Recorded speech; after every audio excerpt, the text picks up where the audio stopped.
All right, let's have a mystical conversation, the kind where we lose ourselves in the wonders of divine mysteries, shared dreams from the other side, intuitive nudgings, and soul mission yearnings. I'm Sue Frederick, and I'm the host for today's mystical conversation with an amazing guest who I'm already so connected with, even though I've never met him in person before. His name is Joe McQuillen. He's the author of two amazing books. One is My Search for Christopher on the Other Side, and the second one is We're Not Done Yet, Pop. And I'm going to just tell you his story. On the morning of January 3rd, 2016, Joe McQuillen's life was turned inside out when he received a call that his son Christopher, along with three of his friends, was missing. They had been at a friend's lake house celebrating the end of Christmas break from college. Sometime during the evening of revelry, the four young men jumped into a canoe, paddled out onto the icy lake, capsized, and drowned. Christopher's body was recovered first, the others over the next several dark days. Thus began a father's remarkable journey through grief, awakening, discovery, and acceptance as Joe, through mediums, research, and eventually direct communication, navigated his personal bridge to the other side. Joe, do you want to say hello? Hi, Sue.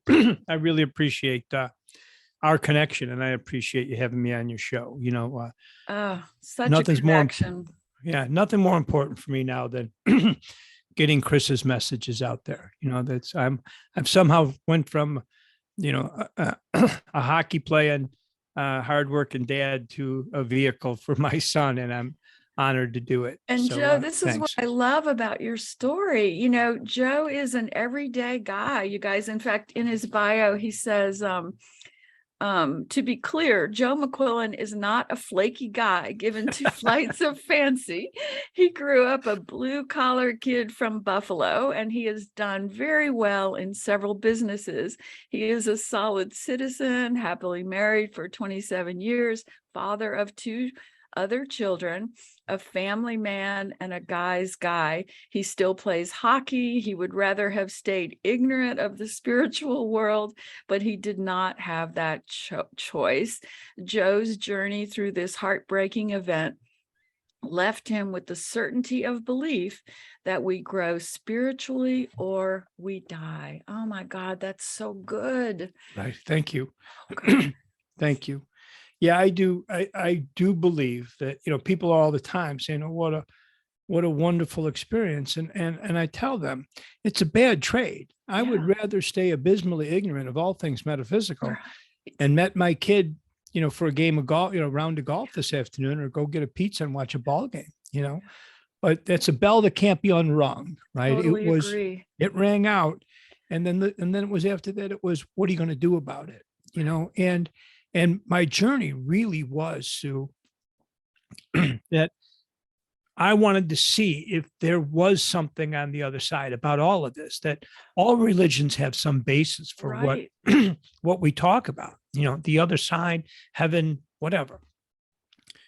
And you and I both grew up Catholic, and we were talking about how even though we're no longer practicing Catholics, we're grateful that we spent our early years connecting to something beyond the physical. A great foundation. Yes, it's a great foundation to know from the time you're little that this physical world is not all there is. Right. And people sometimes get too caught up. I saw John Edward, who's crossing over, brilliant medium. Yeah. And just this March, Sally and myself and a medium friend of mine, who I love, and her name's Sherry Jewell, we all went to see him. And and one thing he said was, we were by O'Hare Airport. I live in the North Shore of Chicago. And he said, think of God or heaven like an airport. And all these carriers fly in, United, American, Frontier. Doesn't matter what you fly in, it's just that you land. And that really was a wonderful way for a blue collar guy like me to visualize, that all the names of the religions, and they all have a basis of where we go. Right. And there is a place, Yes. and I thought it was up in the clouds, and I didn't realize it was right, a rice paper wall away. Right. Right. But I know now that I'm not alone. Yeah. But I will tell you, I'm grateful for this journey I'm on, Yeah. but I would much rather not be on it now. Well, here's the thing about numerology, because Yeah. many people know I'm a master numerologist, and I work with tons of grieving clients and have for many years, 20 years actually, since in one of my books is Bridges to Heaven, True Stories of Loved Ones on the Other Side. And what I have found is numerology can help us understand why we chose this path, right? And for you, Joe, your path in this lifetime is called the Capricorn 5. And the way I want you to think of that is the 5 path says, I'm going to be all in that lifetime, no holding back, passionate, charismatic, physical, not fear-based, That just doesn't sound like me at all. just all in.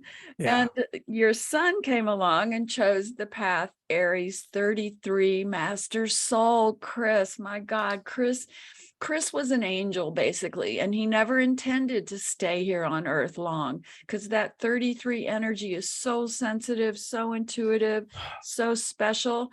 And he and you had agreed before the lifetime that he was going to wake you up. Yeah. Yeah. And he's been your great teacher. And that's the benefit of grief, is that grief is our greatest spiritual teacher here on earth. And if we've signed up for it, it means our soul wants to grow. So here you and I are, Joe, at the end of long lives of lots of loss. Yeah. And as hard as it's been, I feel like we've accomplished what we came to do. I couldn't agree more. And one thing is that Sally and I never talked about it until after the event happened, right? We didn't talk about it, but we both felt and feared that Chris wasn't here long. Yeah. It was like that line from remember the Don McLean album, American Pie, where he did a song called Vincent, where he sang to Van Gogh. And he said, the world was never meant for one as beautiful as you. Right.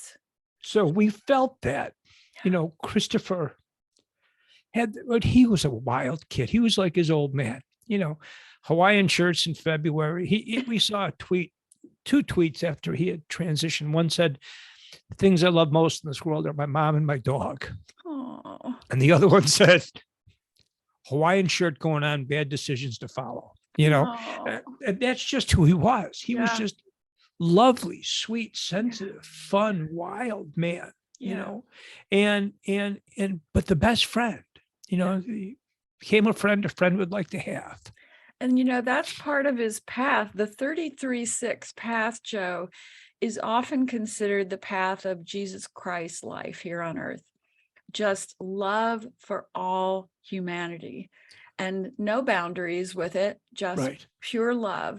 And that's what they come to share and teach. And certainly that's what Chris has taught you and continues to teach all of us who read your books and hear you speak. There's a line, and I don't quote St. Paul very often, but he said, I have been poured out like a libation. My time in here is past. I have run the race, and that's kind of how I feel. Yeah. I'm not going anywhere tomorrow or the next day, but the bottom line is God put me on this path ever since, ever since Chris transitioned to help other parents. Yeah. And that's what I'm supposed to do. Yeah. And that's what I do. That's why I'm sitting here at 11 o'clock Central Time, in my office, where instead of going where I'm doing supposed to, somewhere else I should be, because here's where I should be, because this is my job. Right. And it's funny. I lived a life that's beyond my wildest dreams. I've been very fortunate. I married a woman that I adored, It's, she took my breath away with the first time I saw her. It happens to this day. And, I had these wonderful kids, one on the other side. And I have this really good life of wonderful friends that understand me and accept me and actually embrace kind of what I teach. I have a really good buddy of mine, a Jewish guy, who said, that's not exactly our religion. He said, but because you're telling the story, I believe you. I'm signed in. I'm in. That's your gift, Joe. Yeah. You speak to the everyman. Every man. And it's not flowing robes. I don't know how good I'd look in them. And but it is carrying this message. But I got to tell you, Sue, and I think you'll keep nodding your head in agreement when I tell you that if God tapped me on the shoulder and said, time to go, pal. Yeah. I'm okay. Yeah. I think anybody who comes to a level of awareness about the divine realms like we have, I have so many departed who visit me constantly and guide me. I keep asking them like, okay, am I ready yet to join you? Like, I've had a long, amazing life, and that I would be thrilled to cross over. All I'm asking is that my loved ones be okay with it. That's it. Be ready for it. You know what? They have been, Sally, of course, Christopher's beloved mama, and William and Caroline, my children have been so impacted by Christopher that I think one of the reasons I'm not supposed to leave anytime too soon, is because of them. They need you. Yeah. They still, and I'm a hyper responsible guy. And believe me, that wasn't my path. It wasn't who I was in the old days. I'm a different guy than I was, as a youth. And I'm a different guy than I was after January 3rd, 2016. There's a great quote. Now, you see me on this thing. So do I look like a guy that would quote? This is what I love about you. I swear to God, you have a beautiful soul, Joe, and you quote from the best writers, everybody from Hemingway to. I love Hemingway. Me too. So I love Hemingway. Here's Haruki Murakami. And once the storm is over, you won't remember how you made it through, how you managed to survive. You won't even be sure whether the storm is really over. But one thing is certain. When you come out of the storm, you won't be the same person who walked in. That's right. That's what storms are all about. I love that so much. Here's a quote that I love that I have right here. Rilke, the poet, wrote, "Let everything happen to you, beauty and terror, just keep going." And that's how we're here to live. It's a learning journey. Just keep going. Just keep going and let your soul experience everything here, because that's how we grow. And that's why we're not going home yet, you and me. Right. That's why we're not going home yet. Right. And I think we're not going home yet because there's other people I'm supposed to reach. I just got a call this morning, a text from a wonderful gal. She's a therapist. I'm a mortgage broker, and I had done a mortgage for her a number of years ago. She referred friends whose a deal was going south on her, and I turned it around and we took care of it. And they're in great shape. And she just called to say that she was just connecting with a friend of hers who lost a 15-year-old son in an accident riding a bicycle. And she had written a book and she wanted my permission to connect. And I said, you don't need my permission to give my name to any parent who lost a kid or anybody who lost significant, to give, my email is jbmcquillen@gmail.com. I return every email. I connect, we talk, we call, because we're all in the same boat, And I think we should give a shout out to helpingparentsheal.org. If anyone is listening who's lost a child, Joe and I both think, that's the most amazing organization on earth, and that Elizabeth Boisson, the founder, is an angel on earth. Angel on earth. There's no other way. No other description of her. That so energy. If you have lost a child, please go to helpingparentsheal.org. Right. And you know what? They recommend mediums and authors. And, that's right. You go through a search, they don't just accept anybody to be giving service to their clients, you know. So they go through a really a very tough measure to be able to so people say to me, what do you know, who should I use a medium? And I have some friends that I'm happy to connect with who are mediums, and they were mediums and then they became medium friends. But I also say, if you lost a kid, go on Helping Parents Heal, because they vetted these people. That's right. And they're great mediums on there. Yeah. So, Joe, what would you say? So, for example, that parent who just lost a 15-year-old child and they're in that raw grief, what would you say to a parent in that circumstance? Well, in this case, you know, this was a couple of years back, and she's written a book and she's a therapist. So she's on the path already. I think it's just nice to connect with somebody. It's like when you and I started talking, we didn't have to explain each other for some reason, right? So, but my message to parents, in this summer, there was a local kid who, with earpods on, stepped in front of a train. He didn't commit suicide. He was a gifted high school athlete, wonderful. And I was in Canada on a family reunion, and I just took a beach chair and a cigar, and we sat outside and talked for an hour on the phone. And basically it was, they were from more of a traditional religious setting. Right. And I said, you know, don't limit it by that, you know, but, you know, there's a lot of good stuff in the Catholic Church and a lot of good ceremony, but it's bigger than that, right? It is. Yeah. You know, and I consider ascended masters, we're all sons and daughters of God. Yes. And some of them are just more favorite sons and daughters than I am, you know, and I think that's Christ, that's Buddha, you know, and it all reflects on the source, right? You don't want to get tied up. So I tell them, Susan Geisman, who I love, and you saw at Helping Parents Heal, and I was just so delighted to you know, be next to her for a few minutes, you know. And the title of one of her books is Still Right Here, you know. So that my message to parents is, look, you know, this isn't a guess. This isn't me putting salve on a wound to make you feel better. Your kid is still right here, but you've got to do some work. I remember talking to a group of people in this Wilmette Theater, and it was amazing. The energy was unbelievable with my friend Jen Weigel. And this woman said, you know, my sister's been gone 3 years and I've never heard from her. I go, really?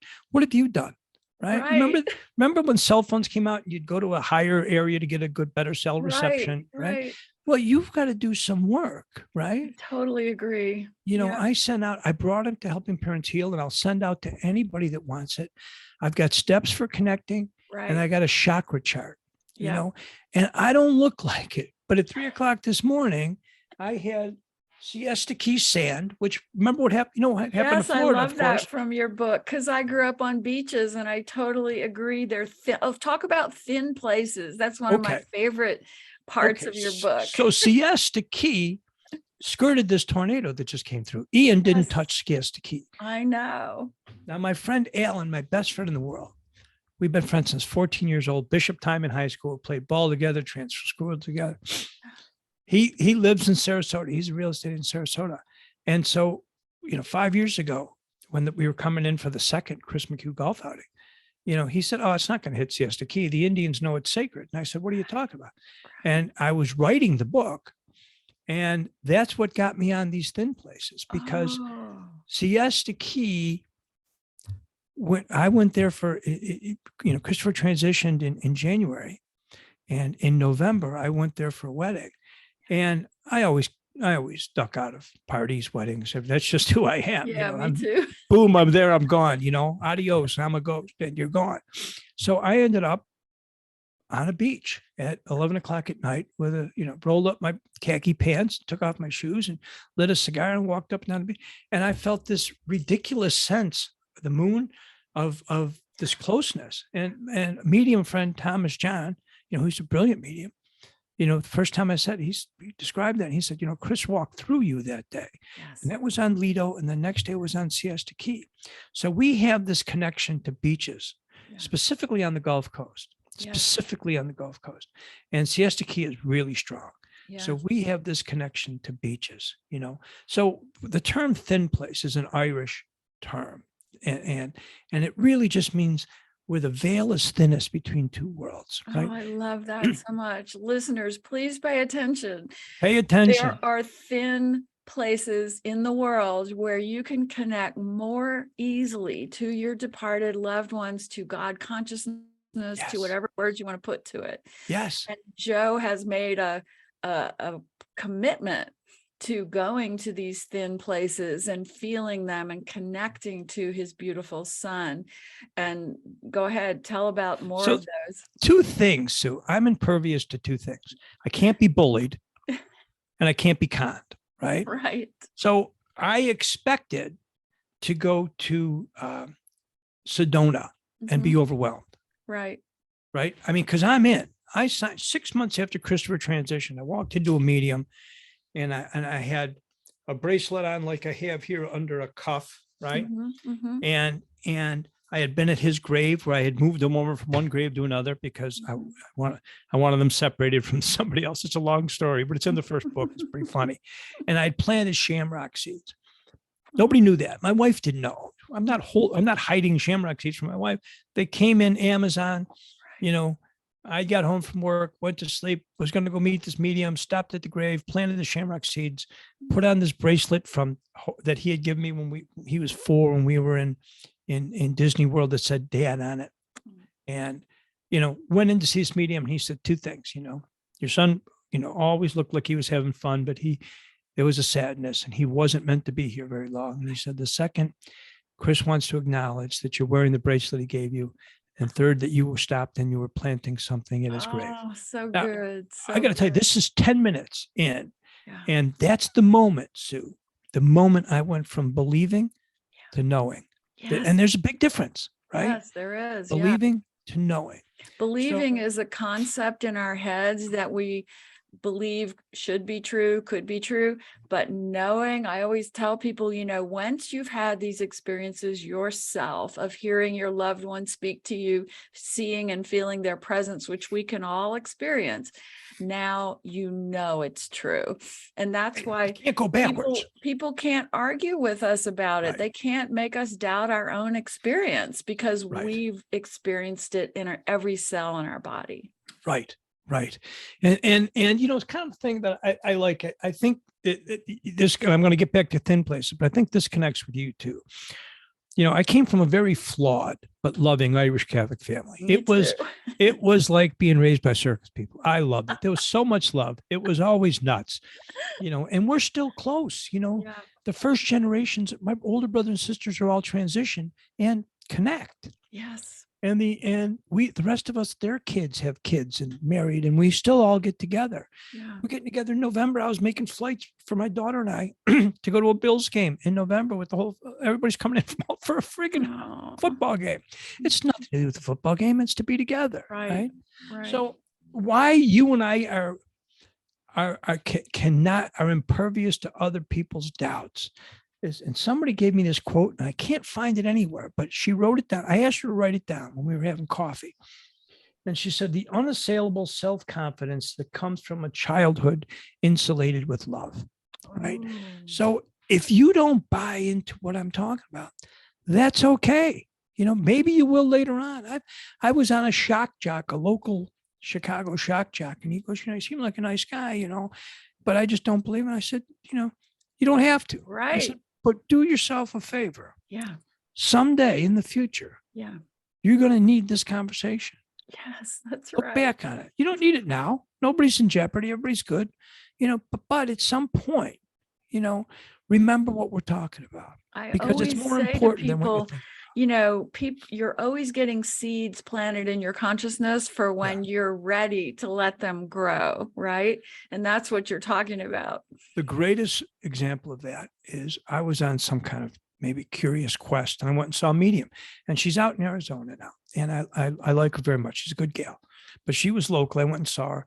And the medium reading, there was no sense of urgency. My parents had left in normal times, and for most of the, a few siblings and here and there, but there was nothing at that point that would cause a sense of urgency to exist in me, in my soul. So I went, and so, I'm kind of looking at my watch like, yeah, okay, this was a nice waste of my time. And she gets to the very end she's talking about your grandmother and singing. And I'm going like, wow, I have no idea what you're talking about. Right. Then she gets to the end and she said, your dad's here and he's showing me a caboose and telling you railroad. Now, this is 2000.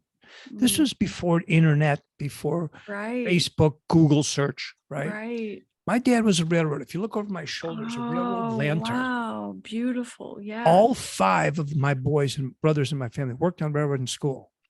My grandfather's railroad, my grandmother. We're railroaders. We're a railroad family. Okay. So Joe, I got to interject here. Yeah. When you and I first met on this Yeah. Zoom, I instantly knew that we've known each other in other lives, Right. but my grandfather Nolan started showing up. He's crossed long ago and very Irish, wonderful, amazing guy. And he was going, no, I know, Joe. He was saying to me that he knew you.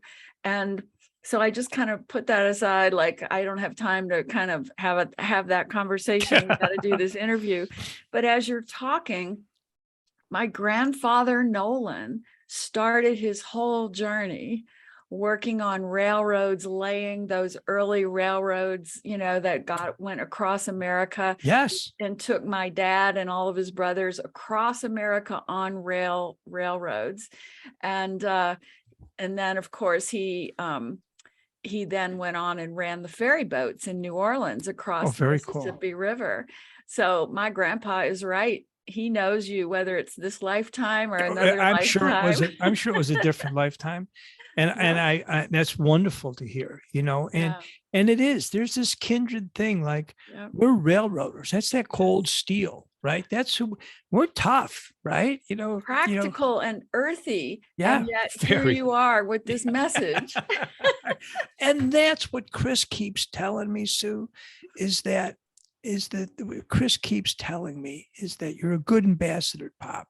Yes. Because people will listen to you that aren't going to listen maybe to somebody in flowing robes and that's right. And not knocking them. It's just a different. Well, even me, Joe, like I'm considered woo-woo. Like I have to say, I'm now an ordained unity minister. Yeah. But I had to work with people going through the process who kind of thought of me as woo-woo. Sure. And I was thinking, okay, you can call me that, but I have proof in my own heart. But you are not somebody that anybody would ever call woo-woo. And that is such a gift. And that really is. I don't have to establish my credentials. It's like, you got a crew cut and bent nose. They didn't get there by accident, So that was when my dad came through with the railroad. Yeah. I just shelved it. 16 years later. Yeah. I'm driving up and my thought was, and halfway up, I got a call. So I got the message that said the boys are missing. So I really did, Sue. I expected, Sally knew better. Right. I expected to find him in a boathouse with a pretty co-ed, really, right. Or a kegger somewhere. And jumped in the car, and halfway up, I got the call that said it wasn't a search, but a recovery. All 4 had drowned. Yeah. And I started crying, of course, and you're in shock a little bit. Right. But then what happened is Spirit gave me the thought that said, wait a minute. If your dad's somewhere and he came through 16 years ago, then your boy's with him. Right. Chris is with him, And another thing is that those early days, and parents who've lost kids recently, listen to me. Yeah. Those early days, you're in shock, but somebody had to get the mass. Somebody had to arrange the reception. Right. My buddy, Mike Holmberg, was his godfather and was there helping me every step of the way, pick the grave, pick the tombstone, do a menu, do a reading, get the church, get the songs, all that. So, get a suit for William. Mm-hmm. So every day's full of this stuff. Right. Yes. But, and at the end of the day, I'd hit my knees, and I've been sober 37 years now. It'll be 37 October 10th. Mm-hmm. And that was a gift too. That was a little wild. And I hit my knees and I thank God for my sobriety. I thank for my family, but I said, we're not good, you and me. Yeah. You took my kid, And on the third day, I would say that same thing. We're Irish, right? Mm-hmm. Irish Alzheimer's means, you forget everything but the grudges, So I was mad. I grew up in that Irish family. Right. I know all about that. You couldn't say certain people's names, you weren't allowed, So on the third day after going through my routine and letting God know I was PO'd at him, I got a download that said, I didn't take your son. Right. Your son came home early and I welcomed him. His recklessness and self-will brought him back to me.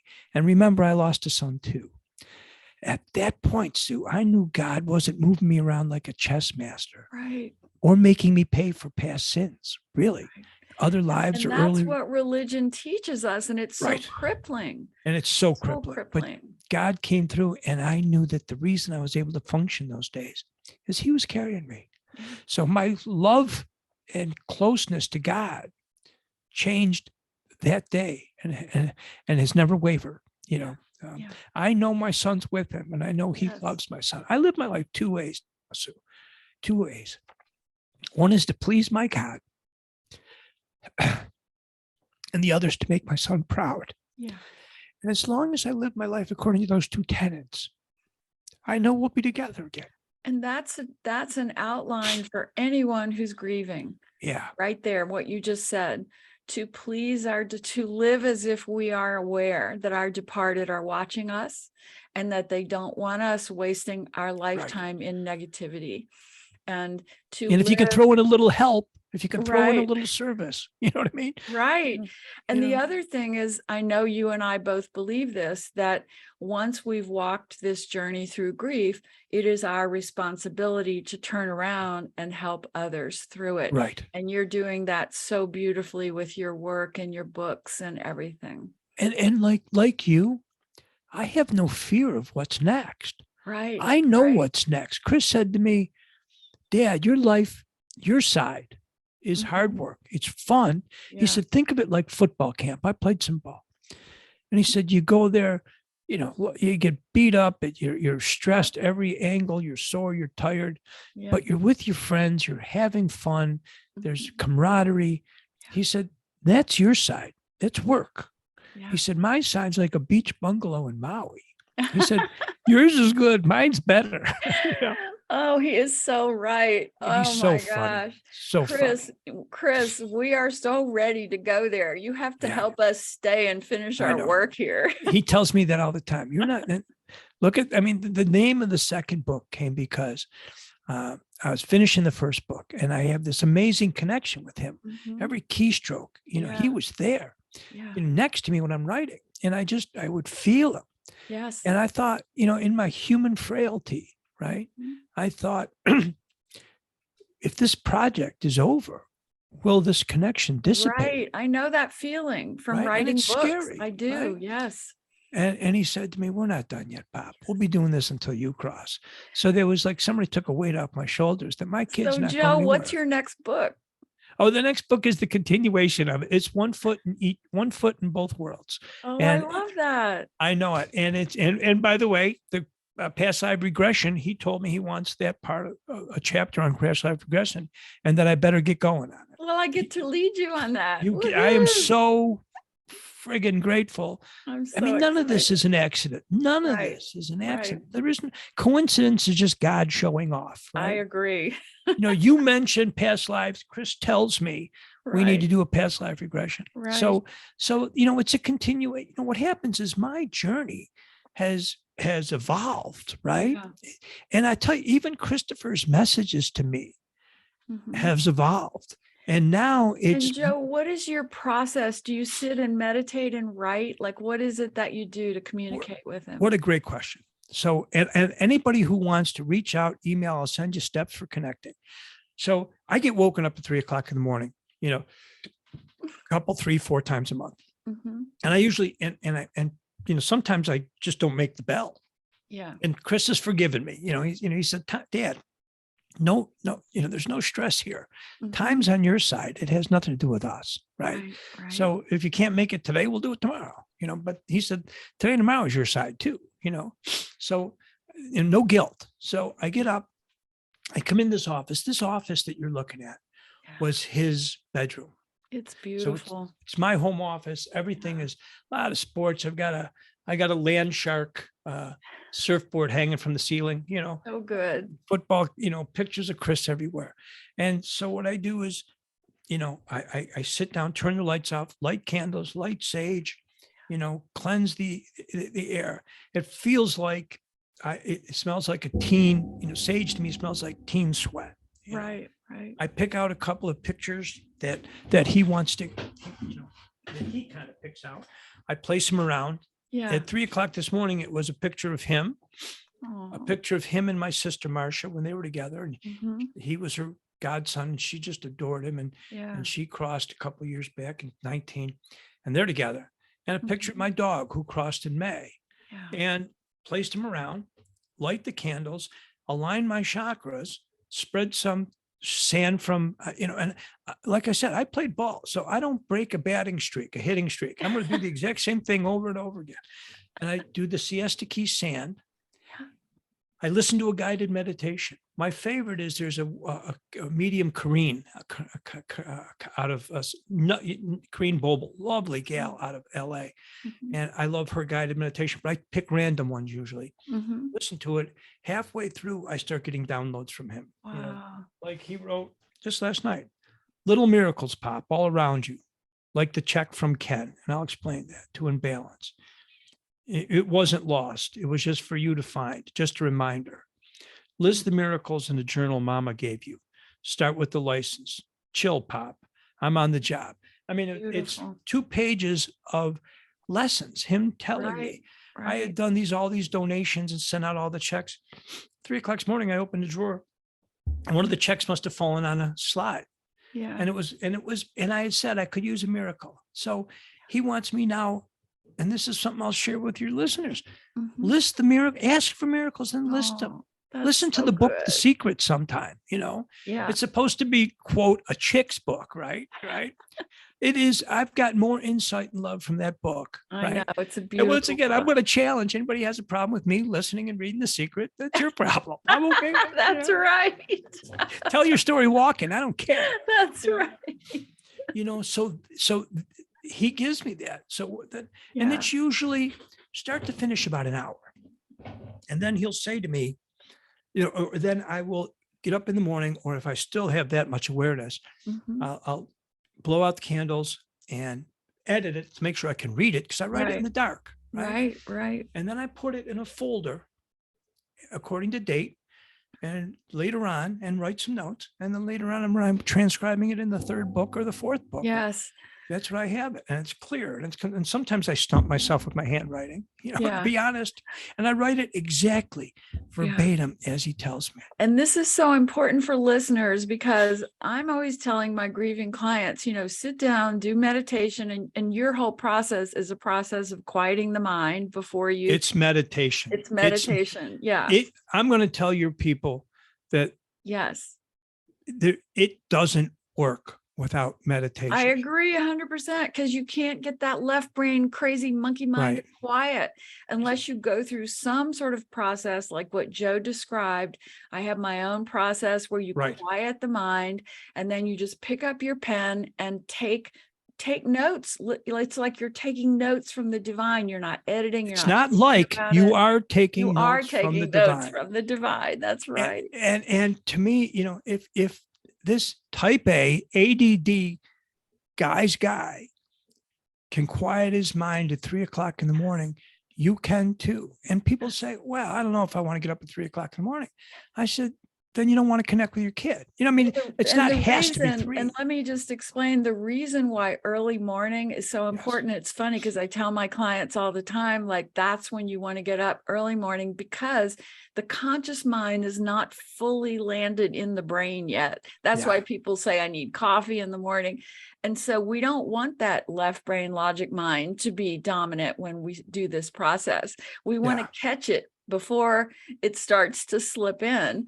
And that's early in the morning. And it's before the dawn breaks, but it's working, right? What is it? Tagore says that faith is I love that faith quote. Is the bird the nightingale sings before the dawn. I've misquoted him, of course. I love that quote so much. Yeah. But that bottom quote line is in my books. You and me, Joe, man. Well, there's something there. You know what I mean? I literally, I was even watching some of your stuff before, and I said, I know this girl. I know this gal from somewhere.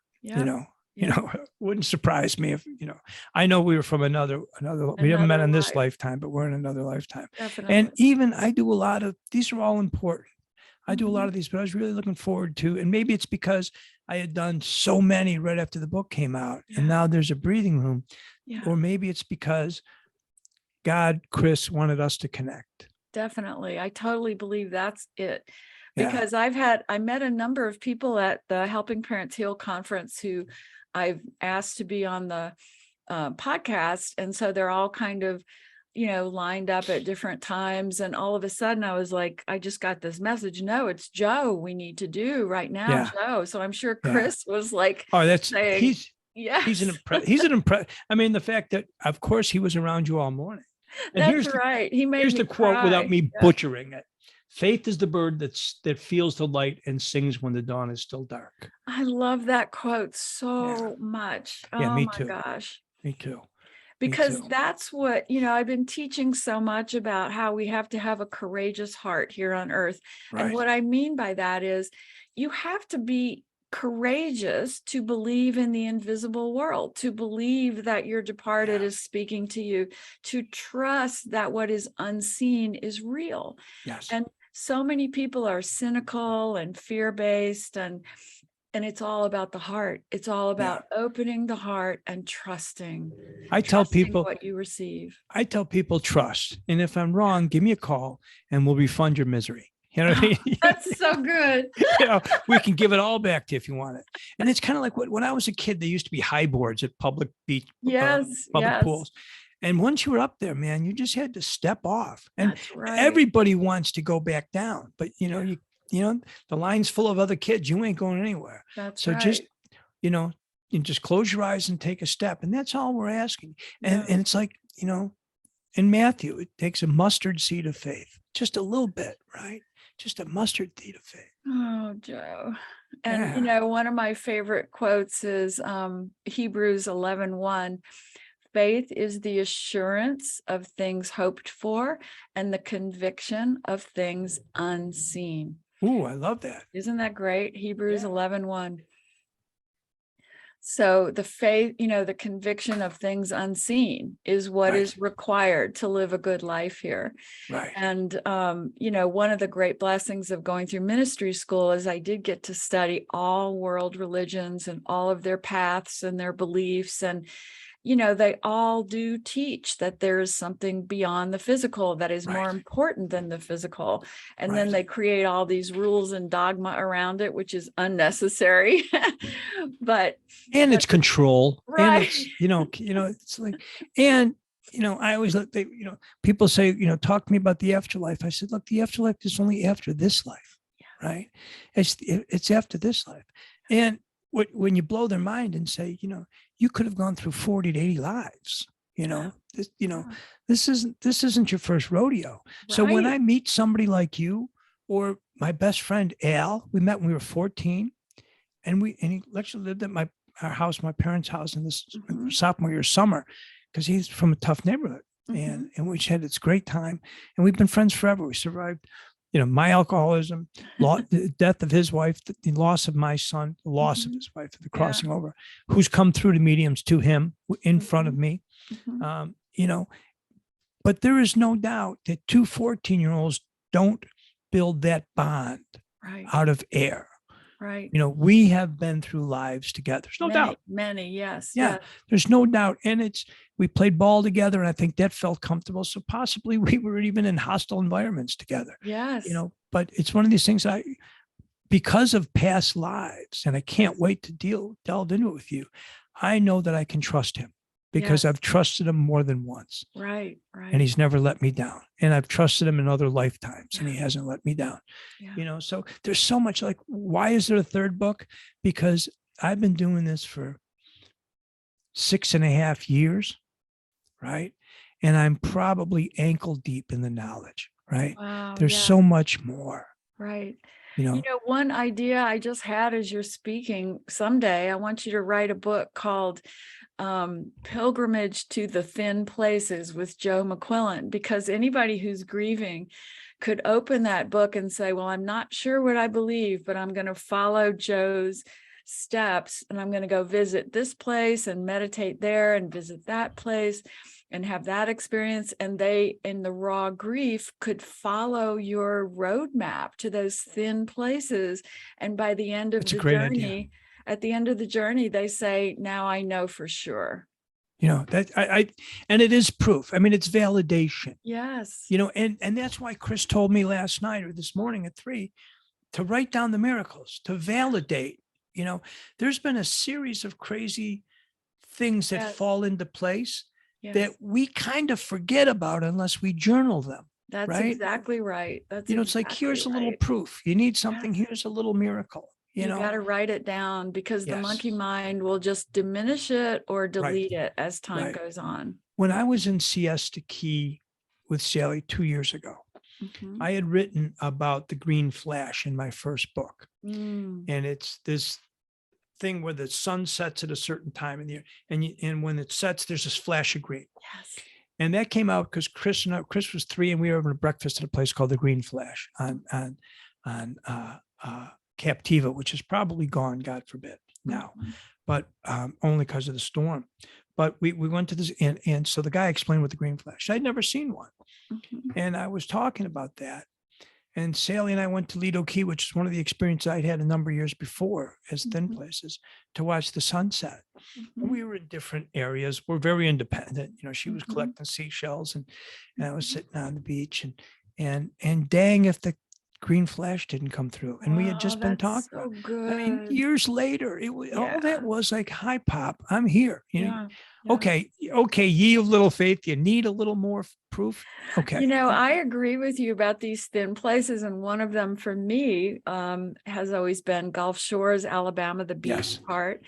And even the last time I was there a few years ago, I was kind of having a rough moment for some personal reasons. And so I decided to go for my long walk on the beach, as I always do.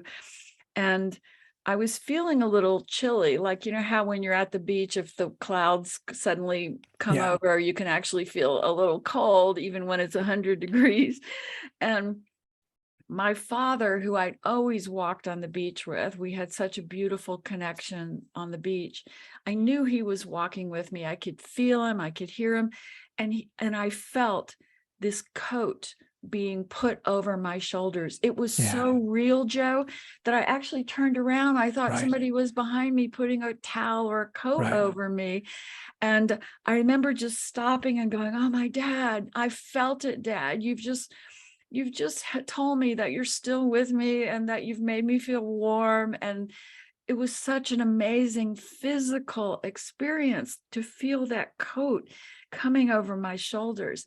And that's what we can have in these thin places, Right. right? I get a chill on the back of my neck when Christopher's here. Yeah. And I just got this crazy chill when you were describing that. Yeah. When I went to Lilydale, Yeah. and Caroline and I went, I love my daughter's 26. I love her. She works with me now. She's fabulous. Mhm. Wonderful. I mean, just spiritual, loving, but not big on the metaphysical. It's just not her thing. Right. Yeah. So at 3:00, we went and both saw a medium there and walked around Lilydale. And literally it's 45 minutes from where I grew up. I had no idea. Wow. And so we went there. I went there, and 3:00 in the morning, I got up and I went to Inspiration Stump, where all the speakers for 100 years is the oldest spiritual community in the country. Wow. And all the speakers would stand on this stump, which is Mhm. now, they've laminated. You can't stand on there, but they still have that area. And Mhm. they have benches all around and they do readings Mhm. twice a day. And it's just amazing. But I wanted to go there at 3:00 in the morning because I wanted to connect with Chris. And I brought a recorder. I wanted to try an EVP, and that's not his thing. He Mhm. actually said to a medium one time, tell Pop, that's like showing off. That's not my Yeah. thing. All right. So I agree. yeah, well, so does he, so because I got 0. But I will tell you, going to that place, walking through the woods at 3:00 in the morning, I had never felt more energy in my life. Halfway through, all of a sudden, I started getting these amazing electronic charges all over. And then when I got to the clearing, I sat there and they dissipated. And when I started leaving, and it wasn't spooky, it was just this kind of flow of energy that was, I mean, think of the thousands and thousands of spirits who've come to visit their loved ones there, and their Yes. energy imprint is still there. So that's very much a thin place. Yes. This room is a thin place. His grave is a thin place for me, Yes. and for other people who were there, it's a sacred spot, And that's why we even want a grave, Right. even when we believe our child or our loved one is not in the physical, that they're beyond, because we create a thin space there. We create, and And they have a place to visit. right. Thomas John didn't know me from Adam. And I was lucky enough to do a one-on-one in person with him. And he said,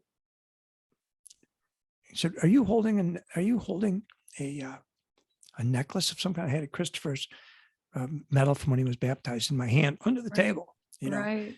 and he said, yeah. And he said, do you go to the grave a lot? And I said, yeah. He said, like, off recently, right? Yeah, yesterday.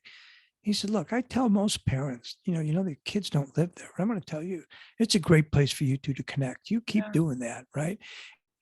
And that's it. It's a great place to. He doesn't live there. But the other thing I want to say to anybody listening who has their loved one chose to be cremated and they've scattered ashes, I just want to affirm for you that yes, the ashes, even when when my husband Paul died, he wanted his ashes distributed in the highest lake in North America. There you go. Which was at 13,000 feet in Colorado outside of Breckenridge. And so in my totally decimated state, unable to eat, so grief-stricken, I was 29. My friends kind of pushed me up this, this whole amazing hike, which was really hard to get to that lake. And we crest the hill, and there's this pristine, sacred space in the mountains, like Paul had sent us there, right? Right. And so we scattered his ashes, and we did memories and talking about him. And to this day, when I take my sorry old self up to that spot, it is such a thin place. He is still, he appears for me. It's not about the body being there. It's about the spirit meeting you there, because you've ordained that spot as sacred, right? And I told my poor kids, when I cross, you got to carry everything I own up to that 13,000 foot lake. And they all laugh, going, Mom. Here's an incredible story. 6 months, 8 months. Andrew Anderson, who was the medium that told me about planting the shamrock seeds and the bracelet, and we've become pals. And I don't like spirit circles, but I'll do it because I like him, and he'll invite me out. Every once in a while, I'll give in. I was between two people, one guy, and it was really, I was so honored. He had read my book, connected with Andrew, drove in from Kansas City because Andrew told him I'd be at that spirit circle. I was just one of the guys, And then there was a gal next to me who lost her husband. And Andrew asked me to talk about sacred and thin places. And I did. And then we went into a meditation, and Chris told me to tell the guy who lost his 21-year-old son that they were together, that Chris and he were together that moment behind us. And then he told me to tell the woman to the right. He played this song from the Saw Doctors, an Irish band called The Green and Red of Mayo. And one line is, where the ocean kisses Ireland. And he has told me to write it down. I didn't say it. So when it came to her, she was talking about, she goes, I don't know what to do about where to put him, his ashes. This only happened a couple months before. And I'm not sure, I cremated them, but I want to spread them somewhere special. Right. And I said, I got a message. I said, I don't know what it means. But Chris said to tell you from a song that where the ocean kisses Ireland. And what she said was that now she knew where to take him, because their sacred spot where they were happiest together was in the mountains of Moore overlooking the ocean. And that night she was going home to make reservations to spread his ashes there. I mean, I didn't know anything about her husband, didn't know anything. I was just following the breadcrumbs, Sue. I was just giving Christopher's message, And that's how it works, right? And we can say, oh man, I'm going to feel stupid. What if it's not, what if it's not the right message? What if it's like saying, but do the nightingales go, hey, we better not sing. The sun Right. might not come up. And Right. we'll look like really dumb birds if we do this. That's right. I mean, Well, just take a listen, risk, take I a just step. want to say, Joe, that you are the brightest light. And since we're exchanging all these quotes, I just want to Yeah. say, in Matthew 5, you are the light of the world, and Don't hide your don't light. hide your light. Let you God's spell was my shine light on favorite. all in the world. And that's what you're doing, Joe. And it's so Thanks. beautiful. And it's such a testament to God consciousness, to your departed loved ones.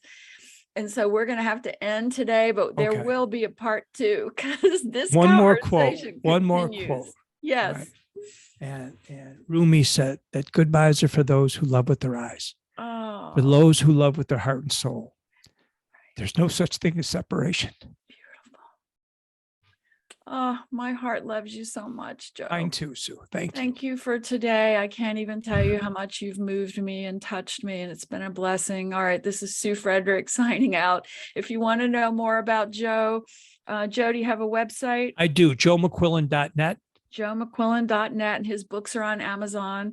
And I'm Sue Frederick, and my website is SueFrederick.com, and my books are on Amazon as well. So until we meet again, thank you all so much for this amazing mystical conversation.